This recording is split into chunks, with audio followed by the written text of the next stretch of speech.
Hello student, आप सभी का स्वागत है हमारे यूट्यूब चैनल CGPSC ABCD में। यह वीडियो किसी भी एग्जाम के लिए, चाहे वो यूपीएससी हो, CGPSC हो, रेलवे हो या फिर एसएससी का एग्जाम हो या कोई भी सेंट्रल गवर्नमेंट या कोई भी स्टेट गवर्नमेंट का एग्जाम हो, उसके लिए बहुत ही ज़्यादा वेरी वेरी इंपॉर्टेंट होने वाला है। ठीक है, क्योंकि इस वीडियो में हम 15 क्वेश्चन का ऐसे सेट लेकर आए हैं जो कि है तो एक अगर इंडिविजुअली 15 क्वेश्चन, लेकिन उनके अंदर उसके फैक्ट को और भी जानने की कोशिश किया जाए तो लगभग 50 इंपॉर्टेंट क्वेश्चन को कवर करते हैं। ठीक है, तो चलिए ये महत्वपूर्ण वीडियो की शुरुआत करते हैं। तो इस वीडियो में जो पहला क्वेश्चन है हम वहाँ से शुरुआत करना शुरू कर रहे हैं। क्वेश्चन नंबर 1 है कि निम्न में से कौन सा स्थल घग्गर और उसकी सहायक नदियों की घाटी में उपस्थित है। तो जब भी मैं आगे क्वेश्चन बताऊं तो उस क्वेश्चन का आंसर पहले आप खुद देने की कोशिश करें, उसके बाद मैं उसका एक्सप्लेनेशन बताऊंगा और आप अपना आंसर को मैच करते चलेंगे। ठीक है, तो ये 4 ऑप्शन है जो सिंधु घाटी सभ्यता से संबंधित स्थल है, उसमें से कौन सा ऐसा स्थल है जो घग्गर और उसकी सहायक नदियों के बीच में या उनकी घाटियों में स्थित है। तो इसका सही आंसर है बनवाली। ठीक है, ये बनवाली एक ऐसा सिंधु घाटी सभ्यता का स्थल है जो घग्गर और उसके सहायक नदियों के बीच में स्थित है। घग्गर नदी का जो उद्गम स्थल है वो शिवालिक की पहाड़ी से होता है, शिवालिक की पहाड़ी से। ठीक है, और ये जो घग्गर नदी है एक्चुअल में प्राचीन काल में एक नदी हुआ करती थी जिसका नाम सरस्वती नदी था। ठीक है, सरस्वती नदी, उसी नदी का अभी एक अवशेष के रूप में घग्गर नदी रह गया है। ठीक है, ये घग्गर नदी जो है एक मौसमी नदी है। ठीक है, घग्गर नदी एक मौसमी नदी है जो वर्षा ऋतु में इसका पानी जनरली भारत और पाकिस्तान में ये प्रवाहित होता है, भारत और पाकिस्तान में। ठीक है, भारत और पाकिस्तान में ये नदी जो है प्रवाहित होती है। एक्चुअली क्या है कि हरियाणा में एक बांध है। ठीक है, हरियाणा में एक बांध है जिसका नाम ओटू वियर बांध है, ओटू वियर बांध। ठीक है, तो इस ओटू वियर बांध से पहले जो इधर से घग्गर नदी बह के आती है इसका नाम घग्गर होता है। ठीक है, इसके बाद इस बांध के बाद इस नदी का नाम हकरा नदी हो जाता है, हकरा नदी के नाम से जाना जाता है। ठीक है, उसके अलावा आप अगर देखना चाहें तो जो लोथल है वो भोगवा नदी के किनारे है। ठीक है, और जो मोहनजोदड़ो है ये सिंधु नदी के किनारे है। ठीक है, चलिए क्वेश्चन नंबर 2 में बढ़ते हैं हम लोग कि क्वेश्चन नंबर 2 क्या है।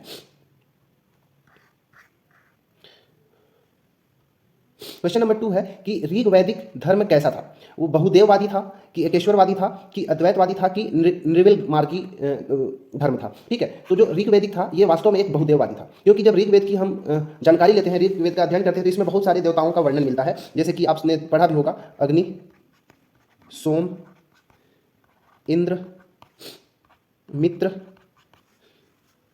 वरुण, सूर्य इत्यादि बहुत सारे देवताओं का वर्णन मिलता है। इसलिए हम कह सकते हैं कि जो ऋग्वेद था एक बहुदेववादी धर्म था। ठीक है, ऋग्वैदिक काल के जो धर्म थे वो बहुदेववादी थे। ठीक है, चलिए क्वेश्चन नंबर 3 की ओर बढ़ते हैं।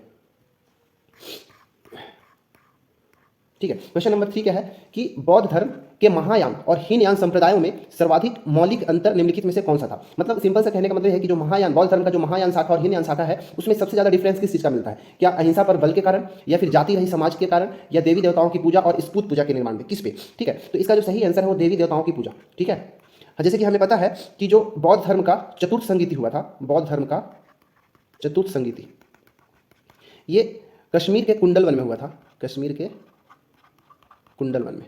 ठीक है, किसके शासनकाल में, तो ये कनिष्क के शासनकाल में हुआ था। और जो ये बौद्ध संगीति हुआ था चौथा वाला, इसके जो अध्यक्ष थे वो वसुमित्र थे, इसके अध्यक्ष जो थे वो वसुमित्र थे। ये जो चतुर्थ संगीति था, जब ये जो चतुर्थ संगीति है वो महात्मा बुद्ध के मृत्यु के बाद होता है। ठीक है, तो इस चतुर्थ संगीति में जो बौद्ध धर्म था वो ये बौद्ध धर्म जो था वो 2 भागों में बढ़ जाता है। एक होता है महायान शाखा और दूसरा हीनयान शाखा। ठीक है, उम्मीद है आपको समझ में आ रहा होगा। तो जो हीनयान शाखा था ये वाला, ये महात्मा बुद्ध के जो विचार थे, ठीक है, या महात्मा बुद्ध की जो शिक्षा थी उसी का अनुसरण करते थे।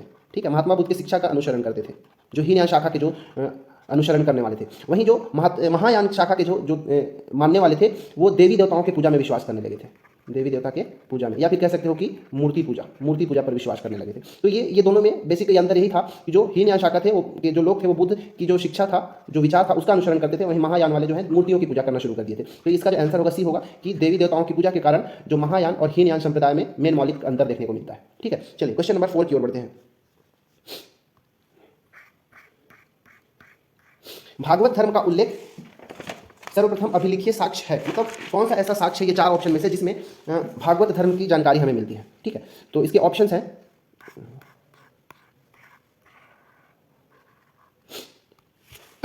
समुद्रगुप्त की प्रयाग प्रशस्ति से, या फिर गौतमी बलश्री की नासिक अभिलेख से, या फिर बेस नगर का गरुड़ स्तंभ से, या फिर धनदेव का अयोध्या अभिलेख से। 4 से कौन ऑप्शन ऐसा है जिसमें हमें भागवत धर्म के बारे में जानकारी मिलती है। ठीक है, तो इसका जो सही आंसर है बेस नगर का गरुड़ स्तंभ। ये स्तंभ से हमें भागवत धर्म की जानकारी मिलती है, क्योंकि वास्तव में जो बेस नगर है ये एमपी में है। ठीक है, एमपी में जो हमारा सांची का स्तूप है, ठीक है। ये एक्चुअली जो विदिशा एक जिला है, विदिशा जिला, उस विदिशा जिला में ही एक बेस नगर जगह है। ये सांची स्तूप से लगभग उसके पास ही में है, ये बेस नगर स्थित है। वहीं पर एक गरुड़ स्तंभ बनाया गया है। इस स्तंभ को हेलियोडोरस स्तंभ के नाम से भी जाना जाता है, हेलियोडोरस। ठीक है, हेलियोडोरस स्तंभ के नाम से भी इसे जाना जाता है। एक्चुअली हुआ क्या था कि एक यूनानी राजा था, ठीक है, यूनान का एक राजा था जिसका नाम अंतिलिखित था, अंतिलिखित। ठीक है, इंग्लिश में लिखा होता है एंटियल सीरा, एंटियल सीरास। ठीक है, ये एक यूनानी राजा था। इसका एक राजदूत था, ठीक है, राजदूत, जिसका नाम हेलियोडोरस था, हेलियोडोरस। ठीक है, ये हेलियोडोरस क्या था कि वैदिक धर्म की व्यापकता से प्रभावित होकर, ठीक है, क्या बोल रहा हूँ कि ये जो यूनानी राजा अंतिलिखित का जो राजदूत था जिसका नाम हेलियोडोरस था, कि वैदिक जो धर्म था उसकी व्यापकता से प्रभावित होकर एक भागवत धर्म को अपना लिया था। ठीक है, और अपनाने के पश्चात बेस नगर में एक गरुड़ स्तंभ का निर्माण भी किया था। ठीक है, उम्मीद है आपको समझ में आया। और समुद्रगुप्त की जो प्रयाग प्रशस्ति है उसके बारे में तो आप जानते हैं। इसमें समुद्रगुप्त का वर्णन मिलता है। गौतमी बलश्री का जो नासिक अभिलेख है, इससे गौतमी बलश्री के विजय का विवरण मिलता है, उसकी नीतियों का विवरण मिलता है। इसी तरह धनदेव का जो अयोध्या अभिलेख है वो धनदेव के बारे में जानकारी देते हैं। एक और अगर याद रखना चाहते हैं तो एक है भानुगुप्त का एरन अभिलेख, भानुगुप्त का एरन अभिलेख। ठीक है, इस अभिलेख में पहली बार सती प्रथा का जानकारी मिलता है, सती प्रथा का सर्वप्रथम साक्ष्य मिलता है, सर्वप्रथम साक्ष्य मिलता है। ठीक है, उम्मीद है आपको यहां समझ में आया होगा। चलिए क्वेश्चन नंबर 5 की ओर बढ़ते हैं। क्वेश्चन नंबर 5 है कि निम्नलिखित में से कौन सा अधिकारी मौर्य प्रशासन का भाग नहीं था? अग्रहारिक, युक्त, प्रादेशिक और राजुक, ये चार में से कौन सा मौर्य प्रशासन का भाग नहीं था? इसका जो सही आंसर है अग्रहारिक। अग्रहारिक मौर्य प्रशासन का हिस्सा नहीं था। ठीक है, आपको याद रखना है। अगर एक चीज़ और याद रखना है तो जो कौटिल्य था, ठीक है, जिनका नाम चाणक्य भी है, ठीक है, चाणक्य का एक और नाम कौटिल्य था, ठीक है, और नाम इनका एक विष्णुगुप्त भी है। ठीक है, विष्णुगुप्त, ये सब जो नाम है चाणक्य का है। ठीक है, इन्होंने मौर्य काल में जो उनकी पुस्तक था, याद होगा आपको, चाणक्य का एक अर्थशास्त्र किताब है, ठीक है, अर्थशास्त्र। ठीक है, इसमें उन्होंने प्रशासन की सप्तांग सिद्धांत दिया था, सप्तांग सिद्धांत दिया था प्रशासन के लिए। ठीक है, ये सप्तांग सिद्धांत के बारे में अगर आप जानना चाहते हैं तो ये 7 सिद्धांत क्या क्या था? तो राजा जो है इसको एक मनुष्य के सिर से इसको क्या बोलते संकेत रूप से दिया जा सकता है। दूसरा जो अमात्य होते हैं, ठीक है, अमात्य मतलब जो उनके मंत्रीगण हैं, वो राजा की आंख होता है।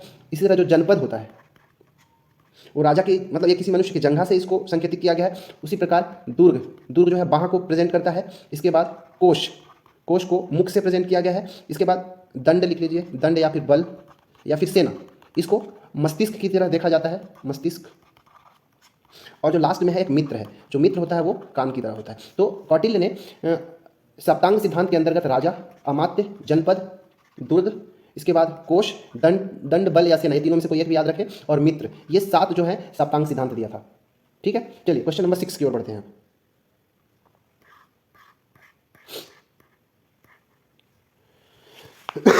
क्वेश्चन नंबर 6 है कि इधर लेफ्ट साइड में राजवंशों का नाम दिया है और राइट साइड में राजधानी का नाम दिया है। इसे हमको मैच करना है कि कौन सा सुमेलित है। सुमेलित करने के बाद नीचे कूट दिया गया है, उस कूट को हमको मैच करना है। तो शुंग वंश की राजधानी कहाँ थी?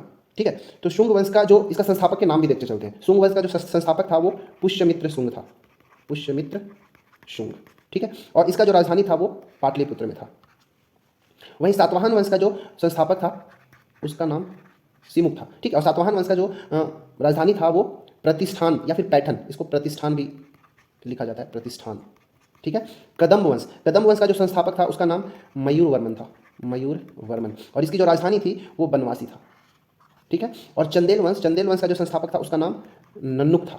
ठीक है, और इसकी जो राजधानी थी वो महोबा हो गई। इस तरह से हम क्या देख रहे हैं कि जो ए है, ए के लिए हो गया 4, बी के लिए 3, सी के लिए 2 और डी के लिए 1। अब देखते हैं कि कौन सा ऑप्शन जो है इसमें मैच कर रहा था।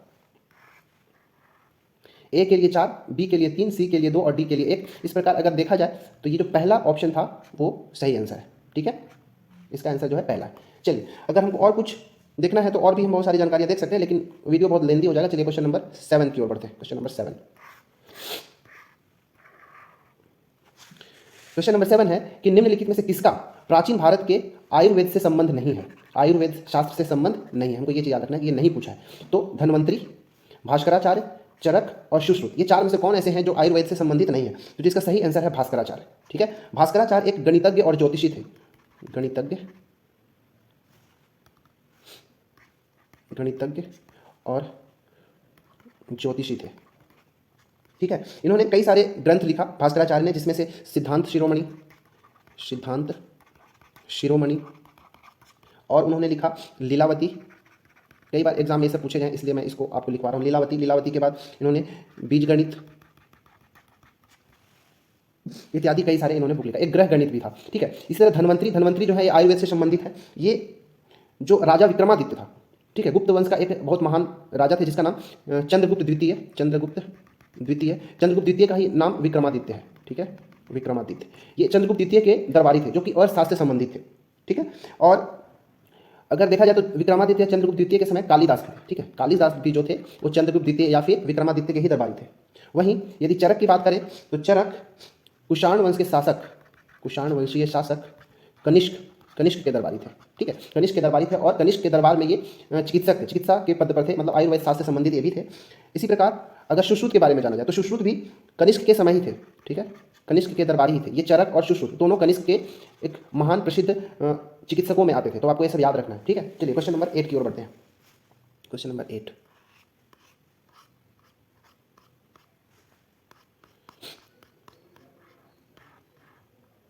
ठीक है। किस प्रकार की भूमि को अप्रहत कहा जाता है, ठीक है। ये चार ऑप्शन दिया है, बिना जोती हुई जंगली भूमि, सिंचित भूमि, घने जंगल वाली भूमि या जोती हुई भूमि। ये चार में से किसको अप्रहत कहा जाता है? तो इसका आंसर आपको याद रखना है कि बिना जोती हुई जो जंगली भूमि होती है उसे अप्रहत के नाम से जाना जाता है, ठीक है। चलिए क्वेश्चन नंबर 9 देखते हैं। क्वेश्चन नंबर 9 है कि निम्नलिखित कथनों को ध्यानपूर्वक पढ़िए। पहला, गुप्त सम्राट स्वयं को दैवीय अधिकार का दावा करते थे, ठीक है। और कथन नंबर 2 है कि उनका प्रशासन नितांत केंद्रीकृत था। और तीसरा, उन्होंने भूमिदान की परंपरा को विस्तारित किया। हमको चार कूट दिया है, कूट के अकॉर्डिंग दिया गया, तो इसमें हमको सही तरीके से हमको चेक करना है, ठीक है। तो ये दूसरा वाला गलत है। गुप्त सम्राट का स्वयं के लिए दैविक अधिकारों का दावा करते थे। और जो तीसरा है, ये पहला और तीसरा, उन्होंने भूमिदान की परंपरा को विस्तारित किया, ये पहला और तीसरा जो है बिल्कुल सही है। तीसरा जो इसका आंसर होगा ऑप्शन नंबर सी होगा। 1 और 3 बिल्कुल सही है। गुप्त वंश का जो संस्थापक था, अगर याद रखना है तो श्रीगुप्त, गुप्त वंश का संस्थापक श्रीगुप्त, ठीक है। और इसका राजधानी जो था गुप्त वंश का वो पाटलिपुत्र था, ठीक है। चलिए क्वेश्चन नंबर 10 की ओर बढ़ते हैं।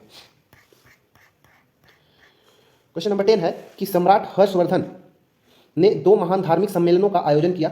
वो कहाँ कहाँ किया? कन्नौज और प्रयाग में, प्रयाग और थानेश्वर में, थानेश्वर और वल्लभी में, वल्लभी और प्रयाग में। इसका सही आंसर जो है ए है। कन्नौज और प्रयाग में हर्षवर्धन ने 2 महान धार्मिक सम्मेलनों का आयोजन किया था, ठीक है। हर्षवर्धन के काल में आपको पता होगा कि वेनसांग आया था। वेनसांग जो कि एक चीनी यात्री है, वो हर्षवर्धन के शासनकाल में आता है। देखिए हर्षवर्धन में भी एच से शुरू हो रहा है, ह से, और यहाँ भी एच से, तो आप यहाँ से याद रखिएगा। हर्षवर्धन जब वेनसांग जब यहाँ आया था तो जाने के बाद एक पुस्तक लिखा था, मतलब वेनसांग की एक पुस्तक है जिसका नाम है CU की, ठीक है, ठीक है।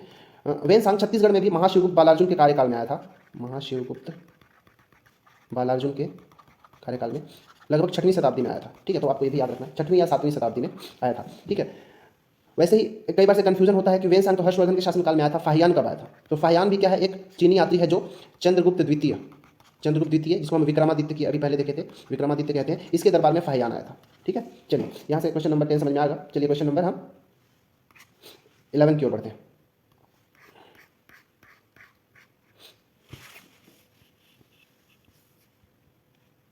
ठीक है, क्वेश्चन नंबर 11 है, निम्नलिखित कथनों पर विचार करिए। पहला, चीनी यात्री फाहियान, या फाहियान है, ने कनिष्क द्वारा आयोजित की गई चतुर्थ महान बौद्ध परिषद में भाग लिया।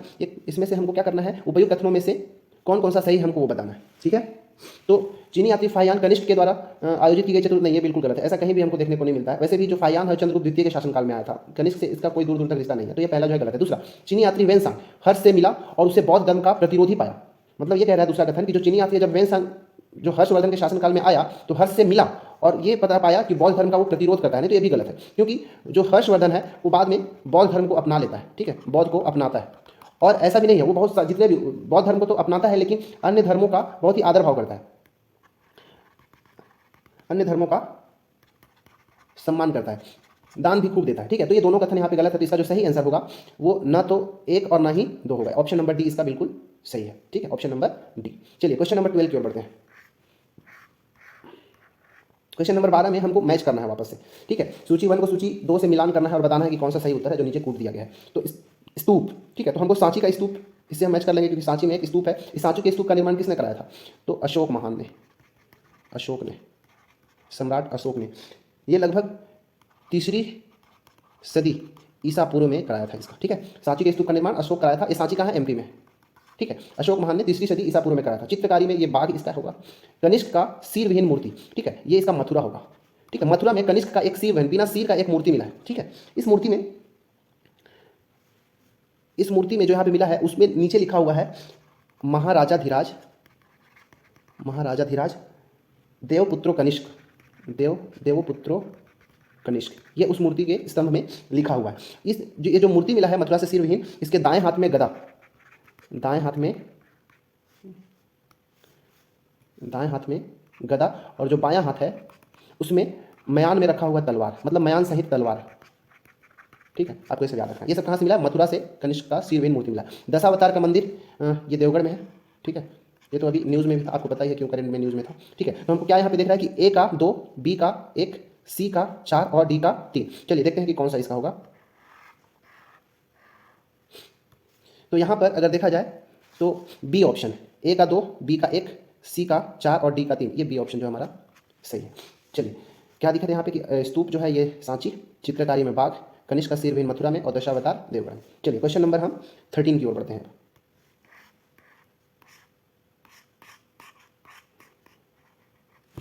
Question number 13।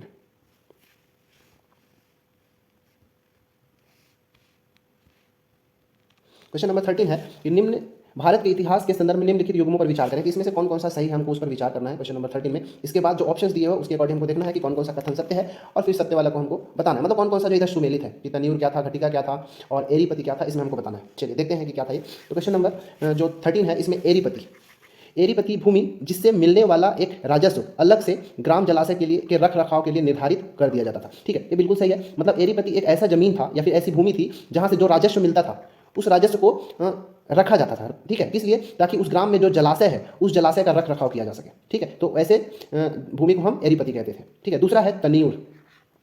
तनियूर एक अकेले ब्राह्मण अथवा एक ब्राह्मण समूह को दान में दिया गया ग्राम। ठीक है, ये गलत है क्योंकि देखिए जो दान में ब्राह्मणों को दान में दिया गया जो ग्राम होता था उसको हम ब्रह्मदेय कहते हैं, ब्रह्मदेय कहते हैं। ठीक है, चाहे एक गांव के एक अकेले ब्राह्मण को दिया जाए या फिर ब्राह्मणों के समूह को अगर कोई ग्राम दान में दिया जा रहा है तो उसको हम ब्रह्मदेय ग्राम कहते थे। ठीक है, ब्रह्मदेय। परंतु यदि वो दिया गया जो दान में जो दिया गया ब्राह्मण जो है जो जमीन है या जो भूमि है या फिर जो गांव है, गांव सही रहेगा यहाँ पे। ठीक है, यदि दान में दिया गया ग्राम अत्यंत महत्वपूर्ण है, ठीक है, जो बहुत ही ज़्यादा महत्वपूर्ण ब्रह्मदेय होता था उसे ही क्या बोला जाता था? तनियूर का दर्जा दिया जाता था। सारे ब्रह्मदेय को नहीं। पहली बात क्या कि ब्रह्मदेय क्या है? तो ब्रह्मदेय ब्राह्मणों को दिया गया ग्राम है। ठीक है, दान में दिया गया ग्राम है जिसमें ब्रह्मदेय कह रहे हैं। ठीक है, परंतु जो बहुत अधिक महत्वपूर्ण ब्रह्मदेय हुआ करता था उसे ही हम तनियूर कहते थे, सारे ग्राम को तनियूर नहीं कहते थे। ठीक है, मुझे समझ में आएगा। तीसरा जो है घटिका, प्रायः मंदिरों के संबद्ध विद्यालय को घटिका कहते हैं, बिल्कुल सही है। ठीक है, मंदिर के साथ साथ जो विद्यालय संलग्न होता था उसे हम घटिका कहते थे। तो पहला और तीसरा सही है, दूसरा वाला में थोड़ा माइनर डिफरेंस की वजह से गलत है। ठीक है, तो इसका पहला और तीसरा जो है कथन सत्य है। तो चलिए इसका आंसर जो होगा डी होगा।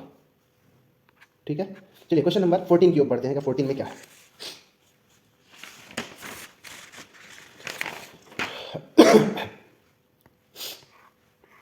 Question number 14।